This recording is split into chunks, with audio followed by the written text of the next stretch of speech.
Okay, तो हम लोग पूरे अल्टरनेटिंग क्वांटिटीज में अभी तक जो बात किए हैं, average, instantaneous, RMS value, maximum value, frequency, ये सारा फैक्टर जो भी साइनसॉइडल क्वांटिटीज का बेसिक था वो हम लोग ने सारा बात कर लिया।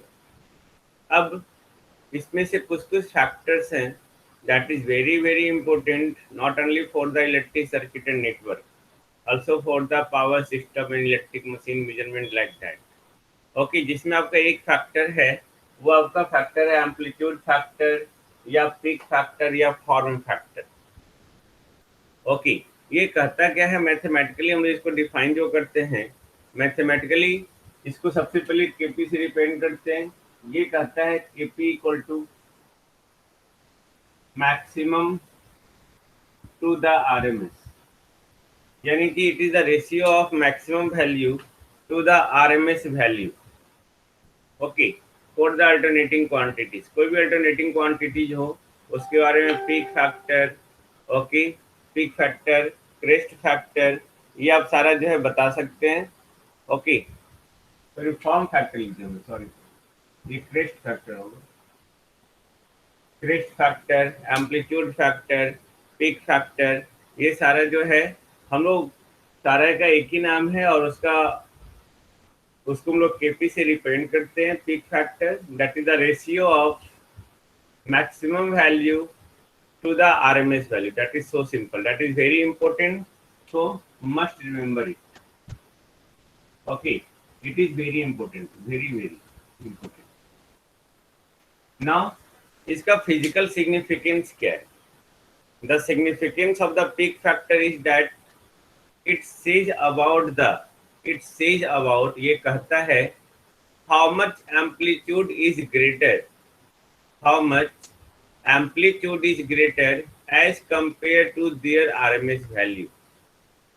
RMS वैल्यू के कंपेयर में मैक्सिमम वैल्यू कितना ज्यादा है, ओके, कितना ज्यादा एम्पलीट्यूड है। एक्चुअली क्या है कि कोई भी अल्टरनेटिंग क्वांटिटीज हो हमारा, ओके, मैंने आपको बताया था कि अगर कहीं पे भी इंस्टेंटेनियस वैल्यू है एट एनी इंस्टेंट, जो भी आपका इंस्टेंटेनियस वैल्यू है, that is actually the RMS value. Okay, RMS value याद रखेंगे आज के बाद से। कहीं पे भी अगर लिखा हुआ है, कहीं पे भी अगर लिखा हुआ है एसी के बारे में 220 वोल्ट और उसके बारे में कुछ भी नहीं कहा है, then it indicates the 220 volt RMS value, 5 ampere RMS value अगर लिखा हुआ नहीं है तो, ओके, तो वो हमेशा आरएमएस वैल्यू में ही होगा। मस्ट रिमेंबर, ये पहला पॉइंट है एसी क्वांटिटीज के लिए। कहीं भी अगर लिखा हुआ है, कुछ भी लिखा हुआ है और कुछ भी उसके बारे में नहीं कहा है और ये एसी क्वांटिटीज है, तो वो रिप्रेजेंट कर रहा है आरएमएस वैल्यू को। It is very important to all of you, otherwise आप न्यूमेरिकल प्रॉब्लम बनाएंगे तो आपको कंफ्यूजन होगा, है ना। नो, तो ये सिग्निफिकेंस हुआ पीक फैक्टर का कि जो भी आरएमएस वैल्यू होगा, अगर आप पीक फैक्टर जानते हैं, आरएमएस वैल्यू जानते हैं, तो आप उससे जो है मैक्सिमम वैल्यू निकाल सकते हैं, है ना। तो मैं आगे जाके प्रॉब्लम करवाऊंगा और उसमें देखेंगे कि हम लोग पीक फैक्टर कैसे निकालते हैं ना। नेक्स्ट जो है हमारा वो है फॉर्म फैक्टर। फॉर्म फैक्टर जिसको केएफ से डिनोट करते हैं, याद रखेंगे।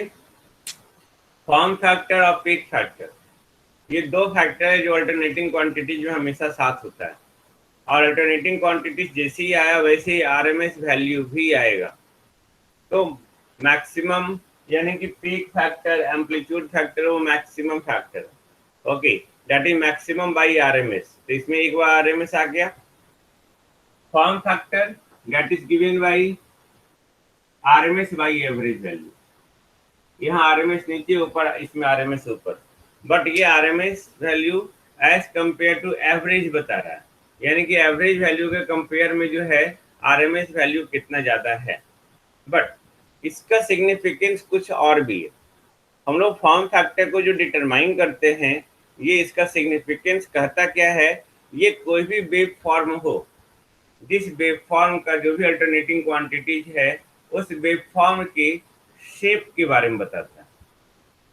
Okay, it says about the shape of the given wave form. Okay, जो भी वेव फॉर्म दिया हुआ है उसके शेप के बारे में बताता है, यानी कि यहाँ पे कहा गया है, आप देखेंगे आगे जब बहुत सारे प्रॉब्लम्स बनाएंगे, बहुत सारे देखेंगे questions. Okay, greater will be the form factor more pointed the given wave form, यानी कि फॉर्म फैक्टर जितना ज्यादा होगा वो वेव फॉर्म जो है, ओके, उतना ज्यादा पॉइंटेड होगा। जैसे जैसे देखो, ये हमारा जो ये वेव फॉर्म क्या है, फ्लैट है ना, दिख रहा है। ओके, ये वेव फॉर्म फ्लैट है। ये देखो, ये साइनोसॉइडल है, ये ट्रायंगुलर है। तो सबसे ज्यादा फ्लैट सरफेस किसका है, स्क्वायर वेव का। सबसे ज्यादा पॉइंटेड किसका है, ट्रायंगुलर वेव का। ये ट्रायंगुलर वेव है ना, ये ट्रायंगुलर वेव, ये स्क्वायर वेव और ये साइनोसॉइडल वेव। ओके, ये स्क्वायर वेव, ये साइनोसॉइडल वेव, ये ट्रायंगुलर वेव। ओके, तो जितना ज्यादा जो पॉइंटेड होगा कोई भी वेव फॉर्म, उतना ही ज्यादा जो है फॉर्म फैक्टर, रेस्ट फैक्टर नहीं, रेस्ट फैक्टर ये है।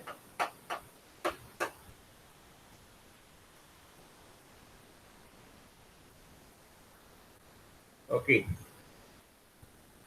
उतना ही ज्यादा जो है वो पॉइंटेड होगा। That is the greater will be the form factor more pointed the given wave form.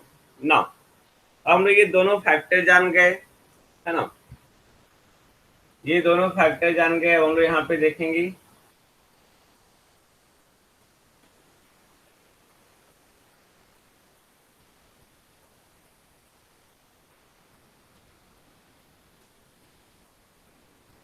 For the pure sinusoidal wave, for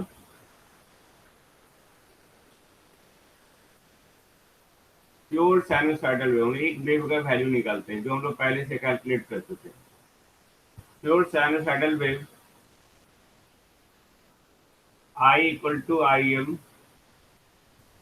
sign omega T. इसका मैक्सिमम वैल्यू कितना है, मैक्सिमम हो गया I M,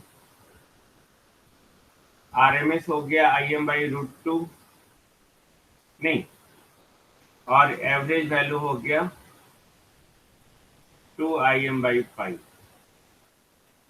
okay, now form factor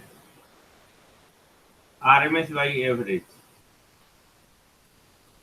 R M S I M by root two, ये जब cancel करेंगे इसको, I M by root two by two I M by five equal to pi by two root two equal to 1.1। Okay, this one. वही अगर आप peak factor निकालेंगे,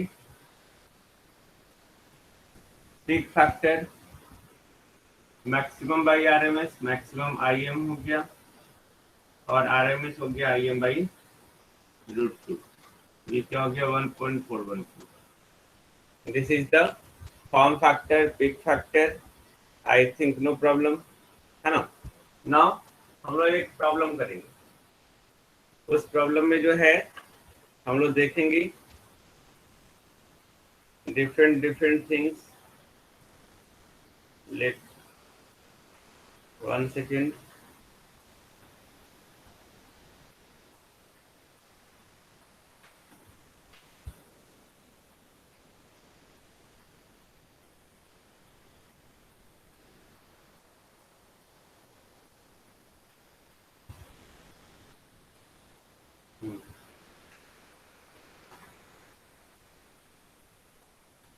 now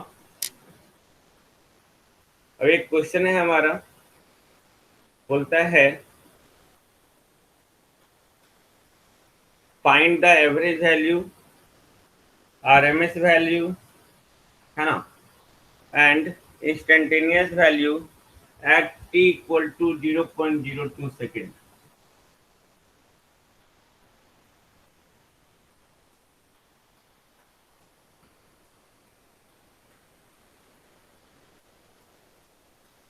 okay, for the following wave form, first A में दिया हुआ है, आपका question मिल जाएगा, आई इक्वल टू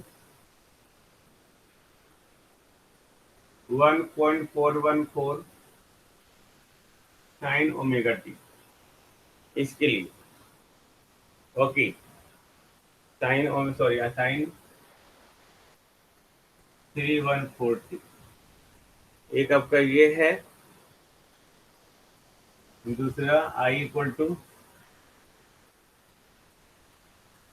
2 साइन 628। आपको निकालना है instantaneous value, average value, RMS value.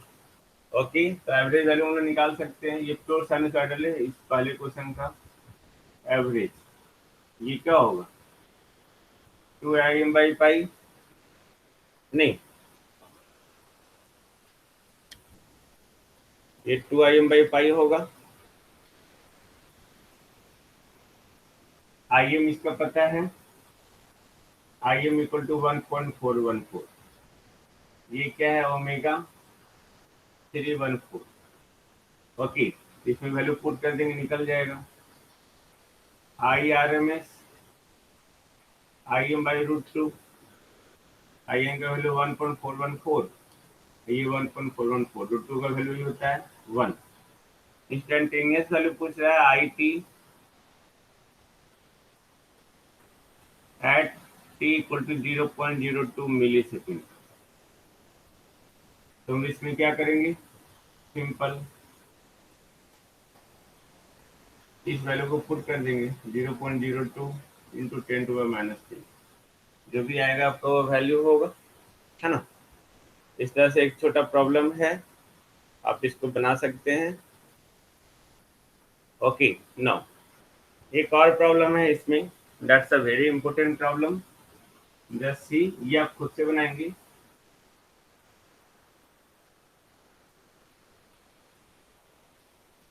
इसमें कहा क्या रहा है, find the RMS value of the resultant current, resultant current का आरएमएस वैल्यू निकालना है। ओके, इन ए वायर, एक वायर है, एक वायर है that carries A direct current IDC of 20 ampere and sinusoidal current of 20 ampere maximum, यानी कि AC current का मैक्सिमम वैल्यू 20 एम्पियर। एक वायर है जिसमें जो है डीसी भी फ्लो कर रहा है और एसी भी फ्लो कर रहा है, मैंने बताया था, आगे आप पढ़ेंगे भी। ओके, रेक्टिफायर में कि हमारे पास जो रिजल्टेंट करंट होता है वहाँ पे आपको डीसी और एसी दोनों का कॉम्बिनेशन मिलेगा। तो यहाँ पे अगर दोनों करंट फ्लो कर रहा है डीसी और एसी, इन दैट केस वहाँ पे उसके थ्रू रिजल्टेंट करंट क्या होगा, ये हम लोग को रिजल्टेंट करंट का आरएमएस वैल्यू निकालना है ना। ध्यान से देखेंगे, आपको याद होगा कि हीटिंग इफेक्ट जो है डीसी का और एसी का, है ना, दोनों को हम लोग एक साथ ऐड कर सकते हैं, हीटिंग इफेक्ट को हम लोग ऐड कर सकते हैं, ऑल ऑफ यू नो, है ना। तो यहाँ पे अगर हम लोग डीसी निकालना चाहें, U DC then I DC whole square, अगर मान लेते इस वायर का रेसिस्टेंस आर है और टी टाइम के लिए ऑपरेट हुआ है, then no problem, just tell me. अभी एक फार्मूला निकलेगा इससे, I think no problem, no. Okay, उसी तरह यू ए सी यानी कि heating effect I R M S whole square R T, यहाँ पे आई आर एम एस जो होगा, यहाँ पे सिंपल मैक्सिमम वैल्यू है ये I max, I R M S equal to I एम/√2 होगा, यानी कि आई एम/√2 होल स्क्वायर आर टी, यानी कि आई एम स्क्वायर/2 आर टी। ना अब जो टोटल यहाँ पे जो इस वायर में टोटल करंट जो फ्लो कर रहा है वो एक्चुअली क्या है, आई एसी और डीसी दोनों का सम है और रिजल्टेंट करंट निकालना है। तो जो दोनों के चलते हीटिंग इफेक्ट होगा वो ऐड होके जो रिजल्टेंट करंट का हीटिंग इफेक्ट होगा वो उसके बराबर होना चाहिए।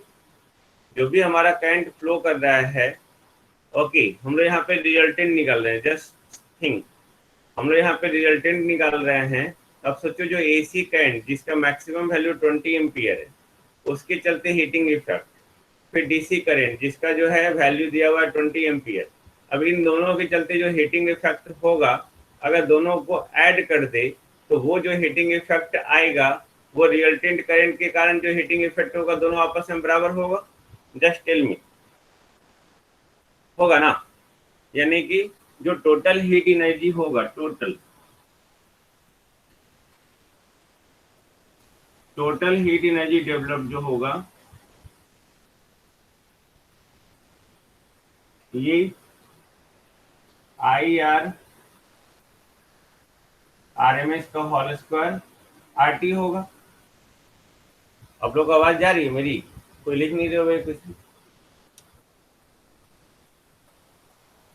ओके, तो अब यहाँ पे आई आर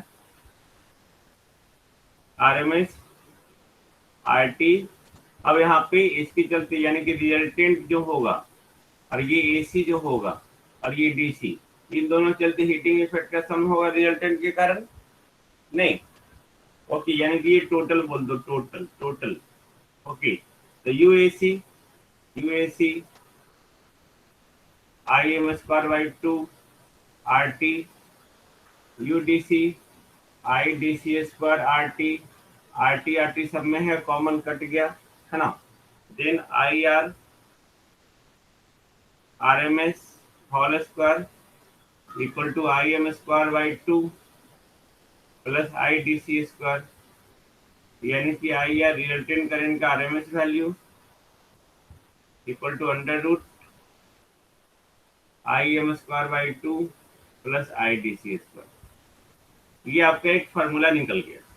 देखो रिजल्टेंट करंट भी निकल जाएगा इससे, 20 एम्पियर मैक्सिमम है ना, 20 स्क्वायर बाई 2 प्लस 20 स्क्वायर, जो भी वैल्यू आएगा वो रिजल्टेंट करंट का क्या होगा, आरएमएस वैल्यू होगा। अब हम लोग जो है इसको, ये हमारा क्या था एक्चुअली, ये आई एम स्क्वायर बाई 2 मतलब हम लोग लिख सकते हैं ये I R M S square plus I D C square लिख सकते हैं, इसको आई आर एम एस का होल स्क्वायर लिख सकते हैं, यही है ना, यहीं से आया ना, आई आर एम एस का होल स्क्वायर लिख सकते हैं। Just tell me, just write in the chat please. Okay, तो ये लिख दी। इन जनरल जो है, इन जनरल हम लोग लिख सकते हैं जो भी रिजल्टेंट करंट का आरएमएस वैल्यू होगा, जितना भी एसी करंट हो, I1 RMS whole square, I2 RMS whole square, जितना भी हो, और प्लस जो भी डीसी करंट होगा आई डीसी होल स्क्वायर। ओके, ये एक आपका फार्मूला हो गया। यहाँ पे आपका बहुत सारा प्रॉब्लम बनेगा, आई थिंक आप बना सकते हो। Okay, I think no problem, है ना? नाउ तो प्रॉब्लम नहीं है ना इसमें?